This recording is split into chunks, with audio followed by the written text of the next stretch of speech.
Blessings, everyone, and good morning. Okay, I'm going to continue from my last video. Now that in the last part of it, I was trying to figure out this book of plants. I knew I seen this. I knew that it was very important because for me, it was whoever who was going to unseal this. This was going to be somebody that I believe could be the great teacher that everybody's been waiting for here, and it will be Lucifer, who we will know him as. Now, this book I don't believe is a holy book. It is a book that has a lot of darkness in it, has a lot of mystery in it. It doesn't seem to be very appealing to anybody. Like I said, I saw this, it was in passing, didn't think much of it. You know, just finding an ancient book and a bunch of plants. I'm thinking medical, I'm thinking pharmacy myself. But the more I started to look into the book, I realized that there was more darkness in this book. And I didn't realize that these women are bathing in green substance. There's a green substance through the book, and it concerns women and a ritual of bathing.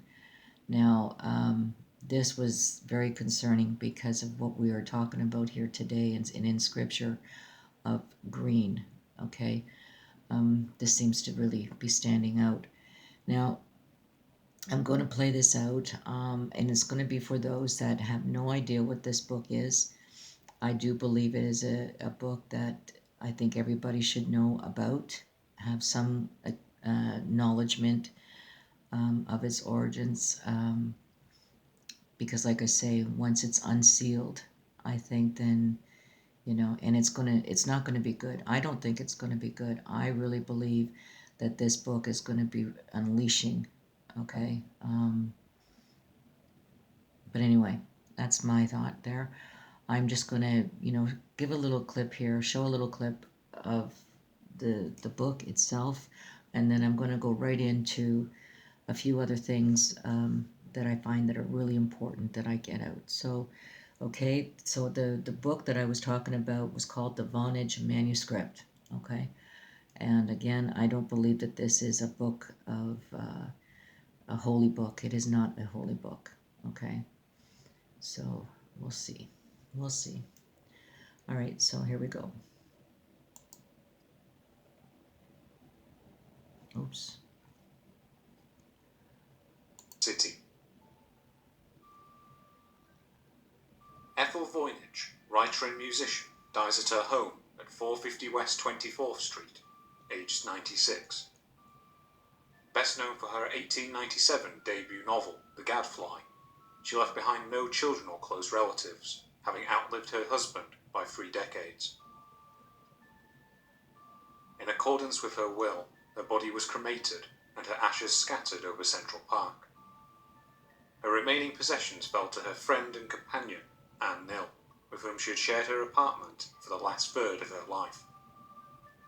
But amongst these possessions, there was one item that stood out. Over the last 30 years, its fate had troubled both Mrs. Voynich and her husband before her, so much so that it had remained sealed within a bank vault throughout much of this time. It comprised of a small manuscript bound in a plain brown cover that bore neither a title nor a name. Inside it was tucked a letter, the envelope of which contained a message written in Ethel's handwriting. Its text reads as follows: "Concerning the cipher manuscript, not to be opened till after my death, and then only by A.M. Nill or one other responsible person in place of her." At first glance, the manuscript in question appeared unimportant.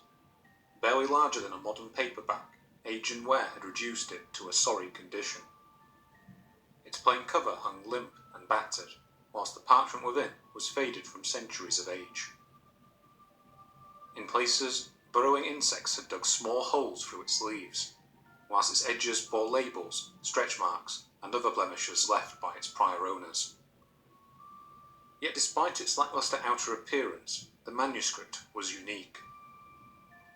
Beneath its drab cover lay page after page of meticulously drafted writing, transcribed in an unknown language. Along with these writings lay dozens of bizarre and often unidentifiable sketches, which in turn had been roughly daubed with paints of red, green, yellow, and blue. It was this combination of unreadable text and strange imagery that compelled Ethel's husband, the bookseller and former revolutionary Wilfred M. Voynich, to keep the manuscript within his possession for so long. For the rest of his life, he would attempt to decode it, hoping that by doing so he might entice a buyer to pay the astronomical sum he demanded. Between Ethel and himself, the manuscript remained in the Voynich's possession for over half a century. Yet within a year of Ethel's death, its new owner would sell it on for a small fortune. The buyer in turn hoped to resell it at a profit, but as with the Voyniches before him, this goal eluded him. By the end of the decade, he had given up. In 1969, he donated the book to Yale University, where it has remained the object of study by linguists and cryptographers alike. The arrival of the internet in the late 90s would bring the manuscript to the attention of the general public, and over the last 2 decades, interest in its content has only increased. In that time, large numbers of conspiracy theories have grown up around it, whilst dozens of more reputable observers have volunteered their own conclusions as to its content and origin. In 2019 alone, 2 more academics have come forward with claims of having solved the manuscript, though their findings have been met with dismissal by the wider Voynich community. Despite these repudiations, interest in the manuscript only continues to increase, as observers both serious and casual attempt to answer just one question. What does the Voynich manuscript say?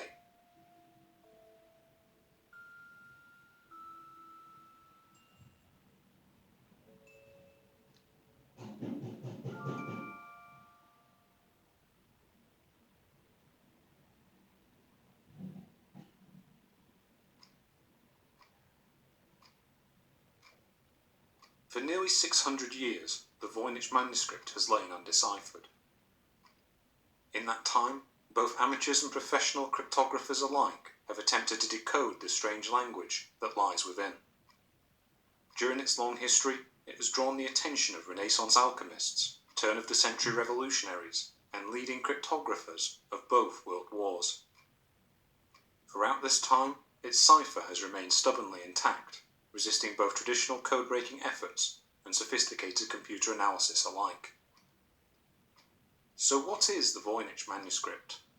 On face value, it appears as a small medieval codex containing around 240 pages, whilst perhaps another 30 are now lost. These pages are roughly sorted into 18 quires and are covered in carefully plotted text. Illustrations also appear in large quantities throughout the manuscript, and several folios contain fold-out pages for this purpose. These illustrations are in turn coated in paints of blue, red, yellow and green, which are often crudely applied. And whilst the text itself remains undeciphered, these illustrations can be used to sort the manuscript into distinct sections. It opens with an extensive botanical section, consisting of detailed drawings of plants and herbs. This section comprises a third of the entire manuscript, and is split into several parts, indicating that the current order of folios differs from the original. The second and third sections of the manuscript focus on cosmology and astrology, as indicated by the presence of recognizable zodiac symbols, along with detailed astrological charts. But it is the fourth section of the manuscript that has baffled scholars the most. Here, repeated drawings are shown of naked women bathing in strange intestine-like baths, which are in turn filled with an unknown green fluid. No exact analogue to these bathing arrangements has yet been demonstrated. The next section includes more images of herbs, along with what resemble traditional storage vessels used in medieval Europe. The manuscript concludes with an extended block of text, known to scholars as the recipes section. In addition to these illustrations, the manuscript is littered throughout with other bizarre imagery. On one folio, a small image of a dragon can be seen, feeding on the leaves of a herb. On another, what appears to be a sketch of a corpse can be found in the bottom corner. whilst the largest foldout contains images of a castle hidden within its diagrams. A more mundane example can be found in the margin of the final page of the manuscript, where a small image of a goat rests above that of a naked woman. In recent years, the manuscript has undergone sophisticated computational analysis in hopes of unlocking the text, along with detailed forensic examination. Whilst none of these efforts has succeeded in decoding its contents, the latter has shed some light on its earliest owners. Combined with new documents that have come to light over the last few decades, it is now possible for us to compose a relatively coherent history of the manuscript. Yet the main questions remain unsolved. What does the text of the manuscript say? And who was the elusive writer behind its construction? The continuing levels of interest in the manuscript make it likely that these questions will be answered one day, presuming that a real document lies behind the text. Until then, if we wish to understand the potential origins of the manuscript and why it has retained such enduring interest over the years, we must first examine its often equally bizarre history. And before we can do that, we must delve back into the world of ancient cryptography and see what might have inspired someone to write such a manuscript in the first place. Okay, so I'm just going to read here Isaiah 29. Woe to Ariel, the city where David dwelt. Add ye year to year, let them kill sacrifices. Yet I will distress Ariel, and there shall be heaviness and sorrow, and it shall be unto me as Ariel. And I will camp against thee round about, and will lay siege against thee with a mount, and I will raise forts against thee, and thou shalt be brought down and shall speak out of the ground, and thy speech shall be low out of the dust, and thy voice shall be as of one that hath familiar spirit out of the ground, and thy speech shall whisper out of the dust.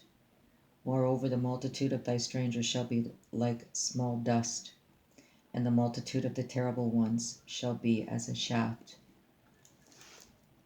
that passeth away.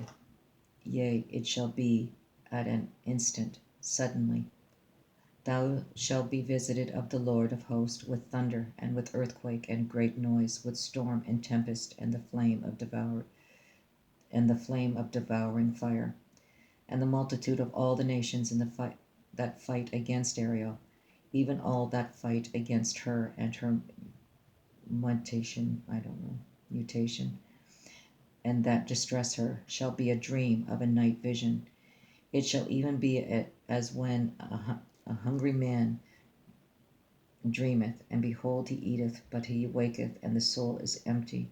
Or as when a thirsty man dreameth, and behold, he drinketh, but he awaketh, and behold, he is faint, and his soul has appetite. So shall the multitude of all the nations be that fight against Mount Zion. Stay yourself and wonder, cry ye out, cry. They are drunken, but not with wine. They stagger, but not with strong drink. For the Lord hath poured out upon you the spirit of deep sleep, and hath closed your eyes. The prophets and your rulers, the seers, have he covered. And the vision of all is become unto you as the words of a book that is sealed, which men delivered to one that is learned, saying, Read this, I pray thee.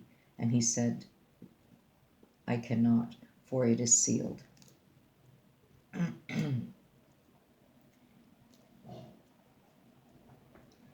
And the book is delivered to him that is learned, saying, Read this, I pray thee. And he said, I am not learned.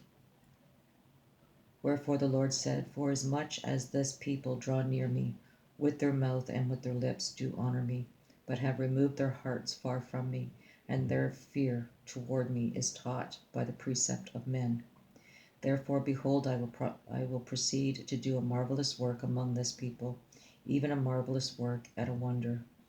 For the wisdom of their wise men shall perish, and the understanding of their prudent men shall be hid. Woe unto them that seek deep to hide their counsel from the Lord, and their works are in the dark. And they say, Who seeth us, and who knoweth us? Surely your turning of things upside down shall be esteemed as the potter's clay. For shall the work say of him that made it, He made me not? Or shall the thing framed say of him that framed it, he had no understanding? It is not yet a very little while, and Lebanon shall turn into a fruitful field, and the fruitful field shall be esteemed as a forest. And in that day shall the deaf hear the words of the book, and the eyes of the blind shall see out of obscurity and out of darkness. Obscurity. Again, this is about non-recognition of something, complexity, mystery, something that's not important. And again, this is really screaming out about this book here. Okay, the meek shall also increase their joy in the Lord, and the poor among men shall rejoice in the Holy One of Israel. For the terrible one is brought to naught, and the scorner is consumed, and all that watch for iniquity are cut off, that make a man an offer for a word, and lay a snare for him that reproveth in the gate, and turned aside the just for a thing of naught. Therefore thus saith the Lord, who redeemed Abraham concerning the house of Jacob, Jacob shall not now be ashamed, neither shall his face now wax pale. But when he seeketh his children, the work of my hands, in the midst of him, they shall sanctify my name, and sanctify the Holy One of Jacob, and shall fear the God of Israel. They also that erred in spirit shall come to understanding, and that they murmured shall learn doctrine.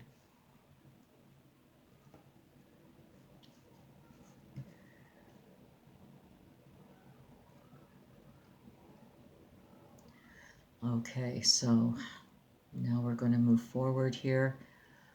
So this is what happened, as far as my impression and what I received when I saw the plants on the wall, and all the messages within that room, in that little movie, that little skit, brought me to this. Okay. It's an hour and something long, but I really found it very interesting, and I really do recommend that you watch it, really, to understand about this book that one day is going to be unsealed, and it's going to be who. And I'm left with the impression that this is going to be the great teacher that they're waiting for. This will be Lucifer. It's his book.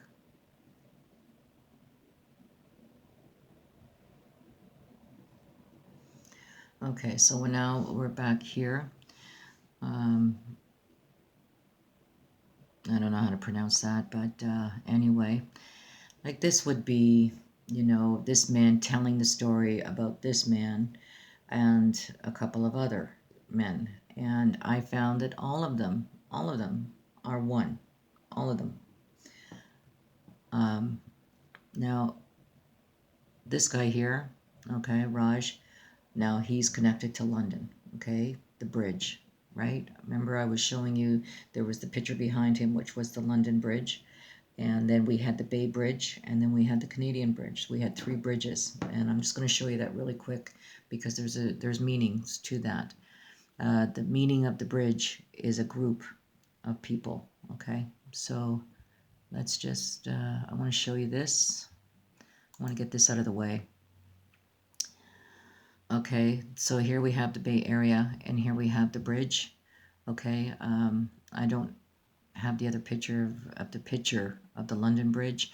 So we have the London Bridge, we have the Bay Bridge. Okay, then we have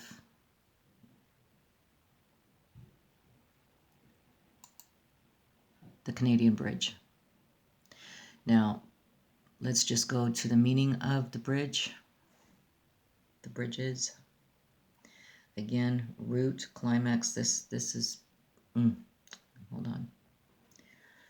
Okay, so here I found the bridge to freedom. This is, and it's trying to simulate the highway spoken in Scripture. So here we have the bridge to freedom. So we had the 3 bridges, okay?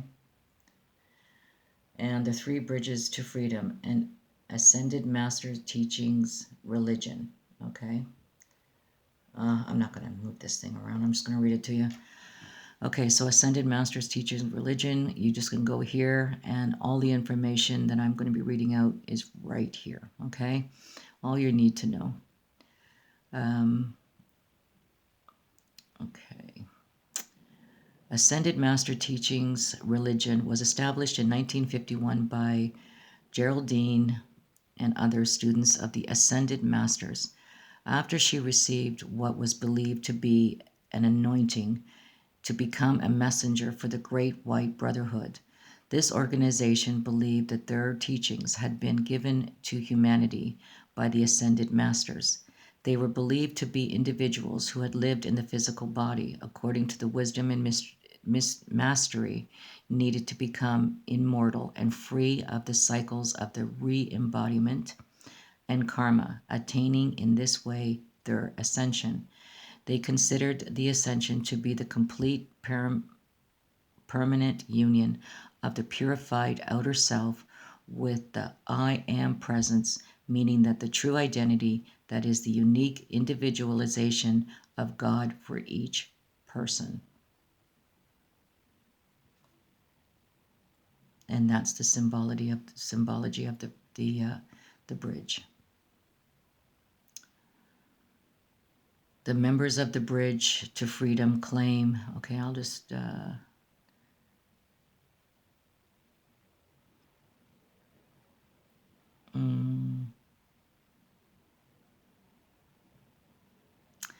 The members of the Bridge to Freedom claim that the dispensation and sponsorship was given by the Ascended Masters for the Ascended Master activity to be an outer organization representing the Great Brotherhood of Light and a continuation of previous efforts by the Ascended Masters to bring illumination to mankind through theology, yoga, and I am activity.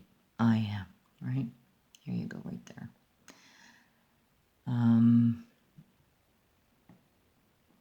The members of the Bridge to Freedom believe that the Ascended Masters L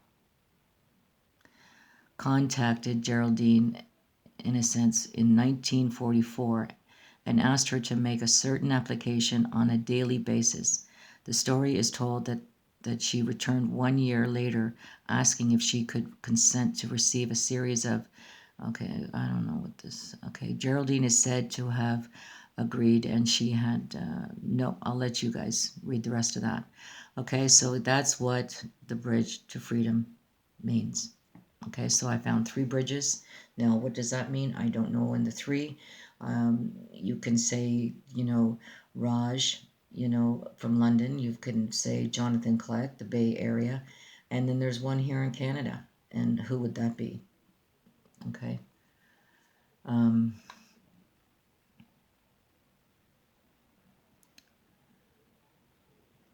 Okay, that's L. Okay, spiritual hierarchy. Okay. The Bridge to Freedom claims that in 1952 the Ascended Masters started. Okay.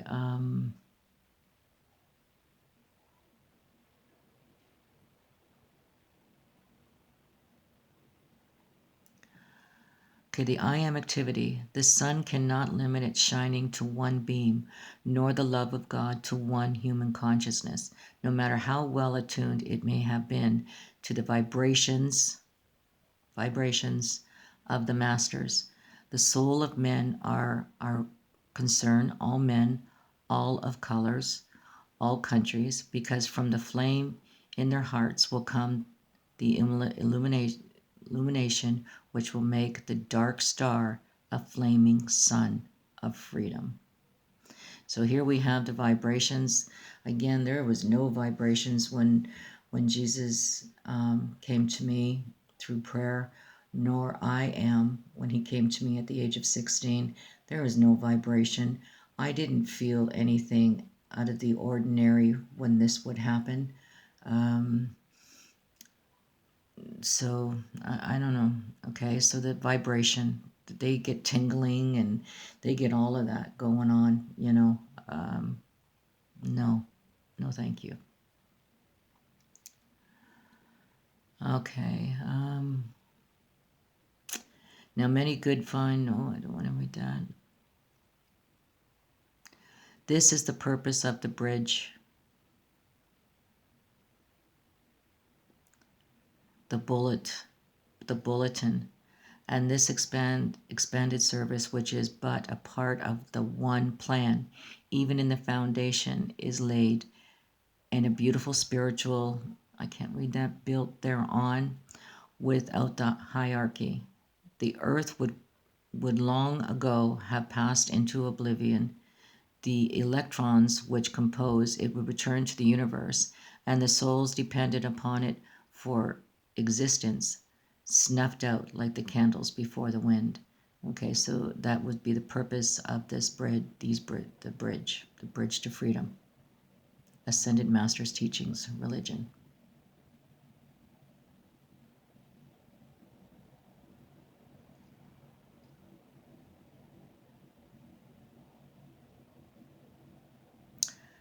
In a social culture system of behaviors and practices, morals, worldviews, texts, prophecies, organizations related humanity to supernatural, spiritual elements. However, this is okay. Yeah. All right. So let's move on. So there's the bridges. That's the Bay Bridge. Okay. There's the connection with the Bay Bridge. All right. Okay, so you remember we seen the energy bulletin when I was reading that out, right? Okay.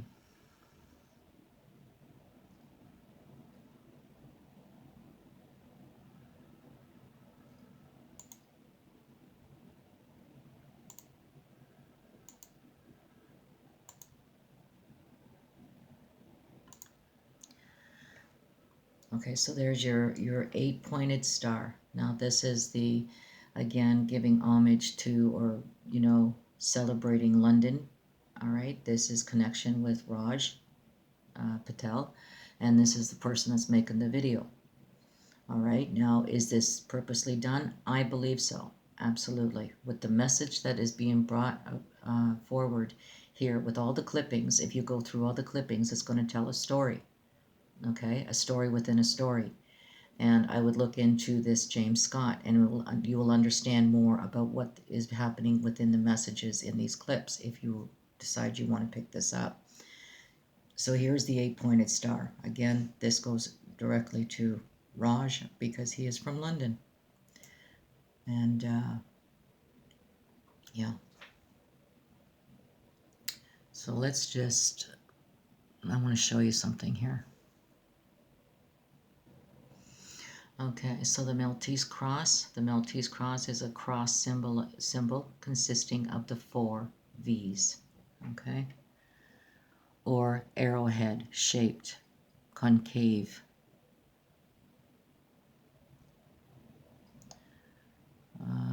Converting a central vertex at right angles. 2 tips pointing outward. Okay, again, you can go through this. All right, so there's your 4 V's, arrowhead shaped, cave. Okay,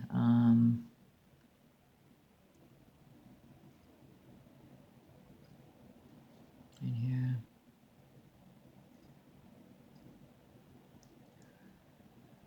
Queensland, okay,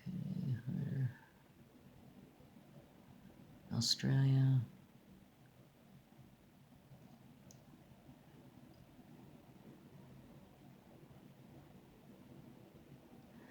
Matisse is a civil ensign. Trademark Air Malta National Airlines. It's a trademark, okay.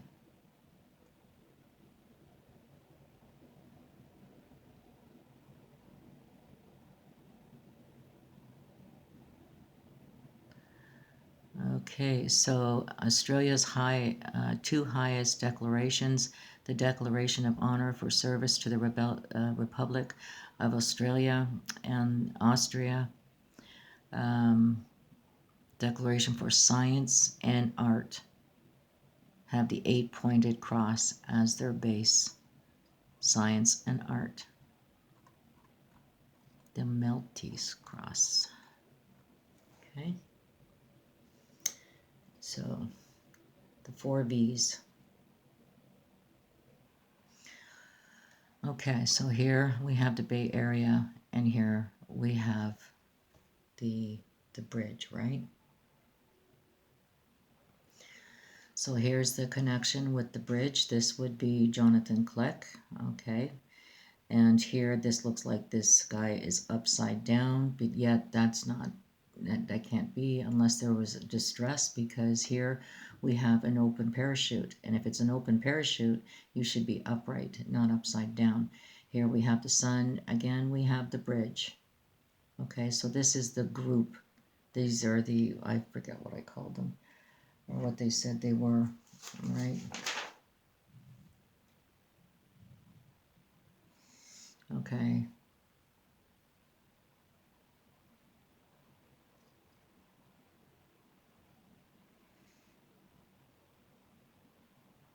All right, so we know this is a group. Now, I didn't know anything about the connection with Jonathan Kleck. I seen this on a brother's video where Jonathan was showing a card, a registration card, or some kind of a card proving that he was a skydiver instructor. Okay, it was a certificate of some sort. And again, here we have the connection.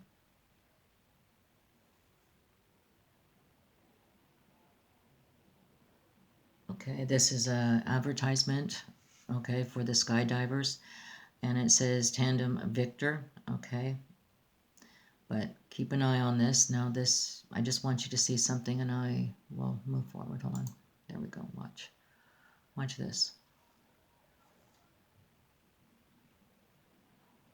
Hand signals, symbology. Hold on.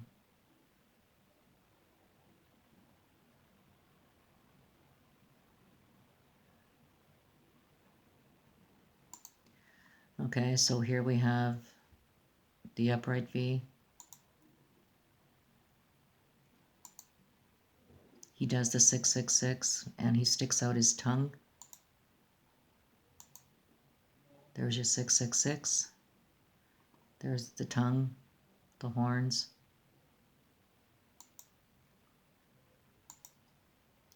The downward V.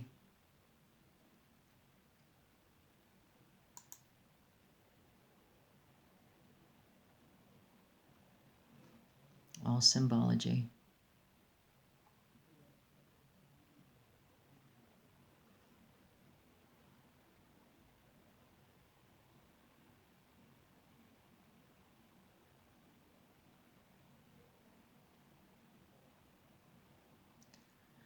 And look at this, okay?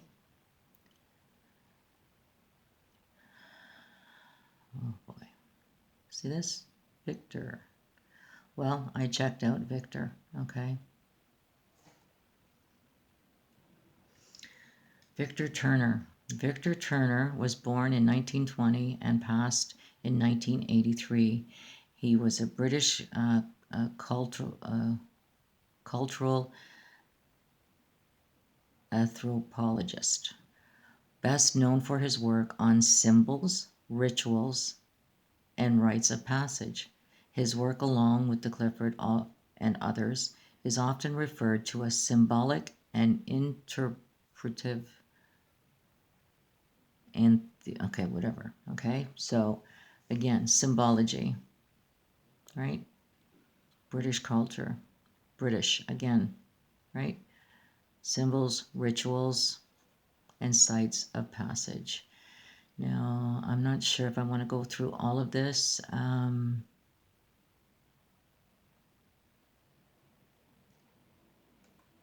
Yeah, I'm not going to go through it all. Okay, so that's Victor Turner, and that's, I believe, who they celebrate with his name of symbology. That's all I saw in the commercials, was nothing but symbology with the hands, the tongue. Okay, so real quick before I finish this video, Now, here's Jonathan Kleck. Now, what I found interesting is there was some information about the flow, and it's nothing he brought in. You know, he was celebrating this. I'm still trying to find the information on the flow, and what it really meant. But here he's going to give you the commercial here. And I noticed on the name tags of both men, he calls one James and the other one is Victor.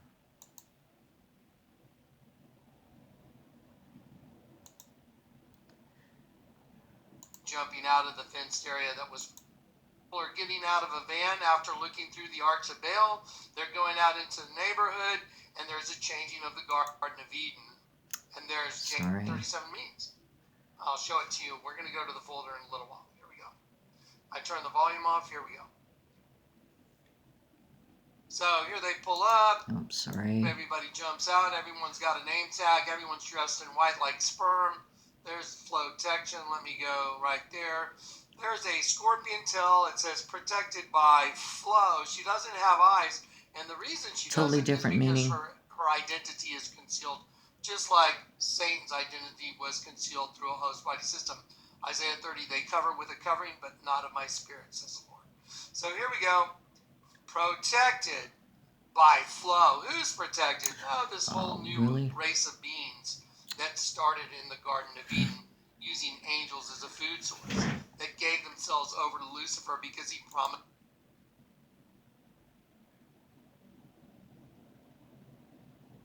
A lot better. Hurts the ears. The lies, they really are starting to hurt the ears. It wears you down, you know.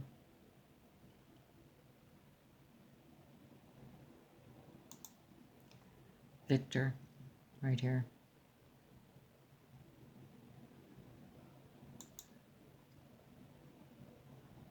Picking up, keep an eye on them. James. There's a reference to fire. There is a reference to insemination, Mara, great sorrow, and the goddess of destruction. There's a reference to the Garden of Eden, and there's Jamie jumping out of the fenced area that was protected. And okay, so I'm just saying, right?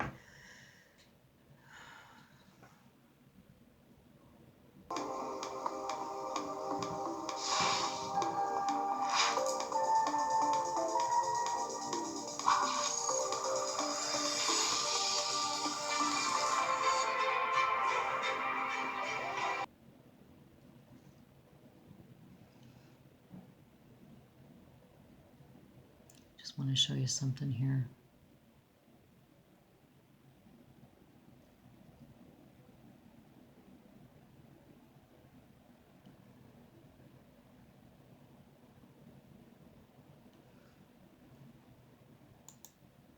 And there you have the bridge.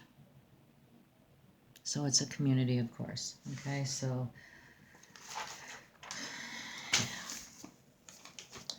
I want to thank you for your patience. I'm not quite done yet. I'm just over the 30 mark here, and I just got to do a few things today.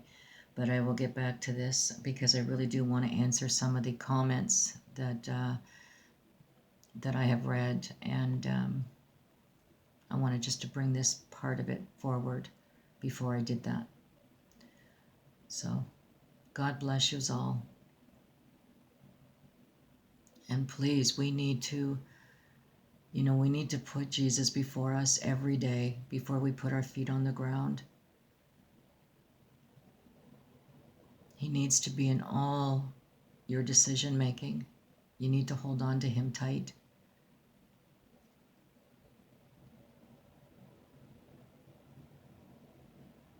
Because this symbology is pretty deep. You really need to go looking for it. And it is a distraction at times, it really is, and I can understand that. But we don't have to go too deep. All we need to do is just recognize what's in front of us, call it out, and move on. We just got to keep moving. But put Jesus before you, please. He's the only one. He's the only one that can save you and keep you from this trouble that is about to come down on us really hard.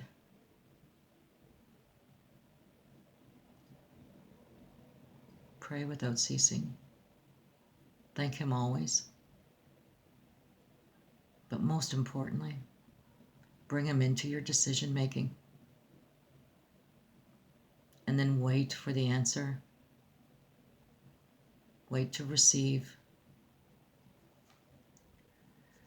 So no fear, be love, and give hope. There will be a part 4.